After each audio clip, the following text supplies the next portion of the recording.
ఓం నమ శివాయ పరబ్రహ్మ పరమాత్మ నమ జగత్తుత్తే సతి పలయా బ్రహ్మ హరి హరాయత్రి గుణాత్మ సర్వగవతిగామి దర్శ దత్తాత్రేయ నమసంతిని సిద్ధి కురు కురు కురు కురు స్వహ కుర్రో కుర్రు కొండదేవత అంబ పలుకు జగతంబ పలుకు సమ్మక్క పలుకు సారలమ్మ పలుకు వనదేవత పలుకు జాయ్ కొండదేవతాయ నమ.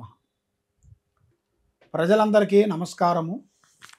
2025 శ్రీ విశ్వవసునామ సంవత్సరం మే నెల వృషభ రాశి ఫలితాలు. ఈ వృషభ రాశిలో ఉండవలసిన వాళ్ళందరికీ కృతికా నక్షత్రము 2, 3, 4 పాదములు అనగా, రోహిణి నక్షత్రము 1, 2, 3, 4 పాదములు అనగా, మృగశిర నక్షత్రము 1, 2 పాదాలు అనగా కలిస్తేనే వృషభ రాశి ఫలితాలు. మరి ఈ వృషభ రాశిలో ఉండవలసిన వాళ్ళకి ఆదాయంలో 11, ఖర్చులో 5, అంటే ఆదాయ యోగము చాలా బాగుంది. మరి ఆదాయ యోగం బాగుందని ఏ వస్తువు పెడితే ఆ వస్తువు కొనుక్కొని ఎట్లా పెడితే అట్లా డబ్బులు ఖర్చు పెట్టారనుకోండి, మీకు మళ్ళా ఇబ్బందులు ఎదురయ్యే మార్గాలు కొన్ని కనబడుతున్నాయి. కాబట్టి ధనప్రాప్తి యోగం చాలా బాగుంది. మరి ఏ కార్యక్రమం చేసినా ఏ పని చేసినా పెద్దవాళ్ళ ఆశీర్వాదం తీసుకోవాలి.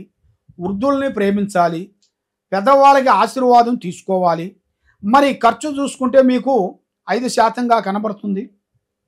రాజపూజిత 1, అవమానాలు 3. అంటే ముగ్గురు మనల్ని ప్రేమిస్తే ఒక్కడు మనల్ని కోపగిస్తారు. అదేవిధంగా మరి మీ జాతక యోగంలో చూసుకుంటే ఈ వృషభ రాశిలో ఉండవలసిన వాళ్ళందరికీ మెయిన్గా ఒకటి అనుకుంటే ఇంకోటి, ఒకటి చేయాలనుకుంటే ఇంకోటి కావటం, చేతికాడకు వచ్చింది చేయి జారిపోవటం, మనసు చూసిన వాళ్ళు చాలామంది చాలా వరకు కుటుంబ బాధ్యతల గురించి ఎన్నెన్నో బాధలు పడుకుంటూ, ఎన్నో చికాకులు పడుకుంటూ, కుటుంబ బాధ్యతలన్నీ ఈపి మీద వేసుకొని కుటుంబాన్ని డెవలప్మెంట్ చేయాలని, పోరాటం చేయాలని ఎంతో విధానాలుగా పోరాటం చేస్తుంటారు. మరి ఎన్ని విధానాలుగా పోరాటం చేసినా కూడా వాళ్ళకి చెడము తీరిక ఉండదు, దమ్మిడి ఆదాయం ఉండదు.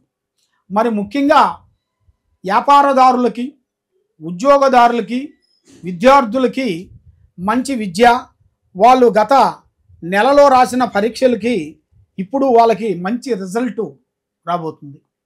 మరి విదేశాల ప్రయాణం వెళ్ళి అక్కడ విద్యాపరంగా కానీ ఉద్యోగపరంగా కానీ సెటిల్మెంట్ కావాల్సిన యోగం వాళ్ళ జాతకంలో ఉంది. మరి ఆర్థిక కొన్ని ఇబ్బందుల వలన ఏ కార్యక్రమం అనుకున్నా అవి కొన్ని దగ్గరకు వచ్చి బ్రేక్ అయిపోతుంటాయి. కాబట్టి ఈ మే నెలలో ఆర్థిక సమస్యలు కొన్ని తీరి వాళ్ళకి మంచి యోగం అనేది రాబోతుంది. మరి ఈ సంవత్సరంలో వైవాహిక జీవితం, సంతానంలో కూడా చూసుకుంటే వాళ్ళకి ఎన్నో రోజుల నుంచి రావాల్సిన సంతానంలో కొంత బ్రేక్ అయిపోయి కొన్ని సమస్యలతో కొంచెం బ్రేక్ అయిపోయిన వాళ్ళకంటూ ఒక టైం రాబోతుంది. మరి ఇలా జాతకంలో చూసుకుంటే భూమిలో బంగారం దొరికే అదృష్ట ప్రాప్తి కనబడుతుంది. అంటే వీళ్ళు ఊహించని అదృష్టం అంటారు. దాంతోపాటు ఒక స్త్రీ నుంచి అదృష్టం లక్కీ రాబోతుంది. కాబట్టి మరి ఇలా జాతక యోగంలో చూసుకుంటే కొన్ని కోర్టు సమస్యలు కానీ, భూమి సమస్యలు కానీ, అన్నదమ్ముల సమస్యలు కానీ, కొన్ని చేయాల్సిన కార్యక్రమాలు కానీ, కొంత డెవలప్మెంట్ కావాల్సిన టయాలు కూడా అతి దగ్గరలోనే కొన్ని ఉన్నాయి. మరి ఈ సంవత్సరంలో మరి వాళ్ళు ప్రేమించిన స్త్రీలు దూరం అయిపోవటం, స్త్రీల వల్ల కొన్ని ఇబ్బందులు కొన్ని రావటం, అలాంటి కొన్ని లేనిపోయిన సంఘటనలు కొన్ని వస్తుంటాయి. అలాంటి దాంట్లో కూడా వాళ్ళు ప్రేమించిన స్త్రీల నుంచి కూడా మంచి అవకాశము, మంచి పనులు, మంచి అభివృద్ధి వచ్చే సిచ్యువేషన్ చాలా వరకు కనబడుతుంది. కాబట్టి ఏ కార్యక్రమం చేయాలన్నా ఏది చేయాలన్నా కూడా దైవత్వం లేనిది మనం ఏమి చేయలేము. కాబట్టి ప్రజల్ని నమ్మకూడదు, భగవంతుని నమ్ముకోవాలి. భగవంతుడిని నమ్ముకున్న వాడికి ఆ భగవంతుడు మనకి ఏదో ఒక దారి చూపిస్తాడు.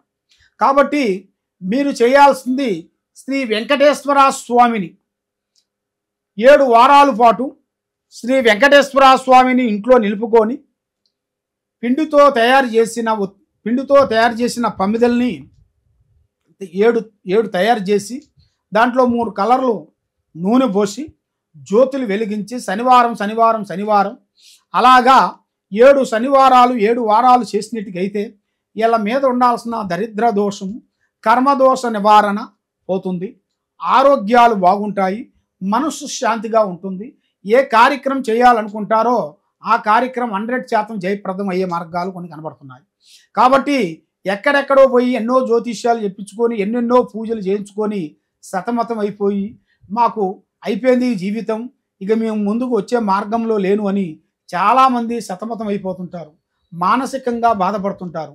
కాబట్టి మీకంటూ ఒక టైం అనేది వస్తుంది, ఆ టైమే వచ్చింది. కాబట్టి ఈ కింద ఉండాల్సిన నెంబర్కి ఒకసారి సంప్రదించినట్టుగైతే మీ పేరుని బట్టి మీ ఇంట్లో ఏముంది, మీరు చేసే పనిలో ఏముంది, మీకు చేయాల్సిన పనిలో ఏముంది అనేది మీ స్థితిగతులను జాతకాన్ని బట్టి జాతక చక్రం వేసి అరస్కోప్ వేసి మీ జాతక చక్రం వేసి తీసి మీకు ఏముందో చూసి చెప్పగలుగుతాము.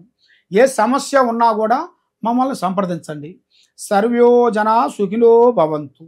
ఓం నమః శివాయ నమః.